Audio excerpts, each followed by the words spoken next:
नमस्कार। हमने गरुड़ पुराण के बारे में पढ़ना प्रारंभ किया था। गरुड़ पुराण पुराणों की माला है और एक ऐसा पुराण है जो एक अलग स्थान उनमें श्रेष्ठ स्थान रखता है।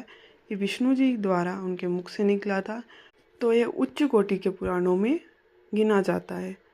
इसमें ये भ्रांति है कि ये है मृत्यु पुराण है और मृत्यु के बाद पढ़ने वाला पुराण है। ऐसा कुछ नहीं है। हमने इसके बारे में देखा था कि इसमें जीवन की दिनचर्या, पूजा पाठ, अर्चना, इसके विषय में भी आपको वर्णन मिलता है। हमने इसके अध्याय देखे थे, जिसमें से हमने देखा था इसके 2 खंड थे, जिसमें पूर्व खंड में 229 अध्याय थे और दूसरे खंड जो उत्तराखंड, जिसको प्रेत कल्प भी कहा जाता है, जिसमें आपका मृत्यु का मार्ग वगैरह आदि का वर्णन हमको मिलता है।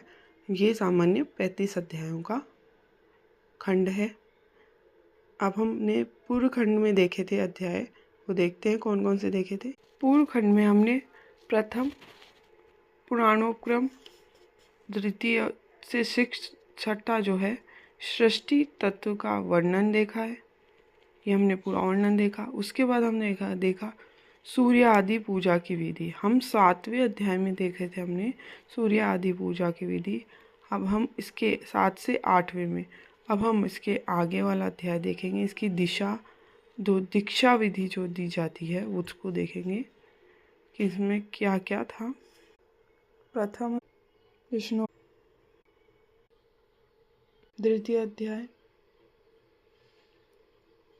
गरुड़ माता दासित्व, अंत मुक्ति कथावाचन।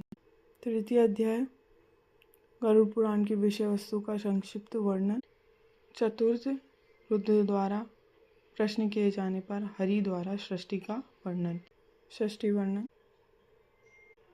ब्रह्मा से उत्पत्ति सृष्टि की। पंचम अध्याय दक्ष कन्या सती का अंत, देह त्याग, ब्रह्मा ने मानस पुत्रों की उत्पत्ति वर्णन, ब्रह्मा से उत्पत्ति। षष्ठ ध्रुव का जन्म, जो हरि भक्त थे।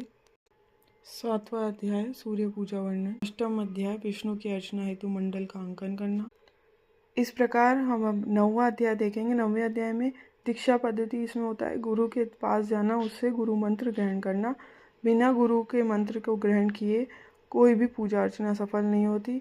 मूल मंत्र जिसे आहुति दी जाती है वो 800 होम करे पुत्र हेतु, 1600 सफलता हेतु 2400, इस प्रकार बताया गया है। गुरु के विषय में गुरु विष्णु और ब्रह्मा स्त्री के जो देश रखता है वह कभी भी योग्य नहीं है।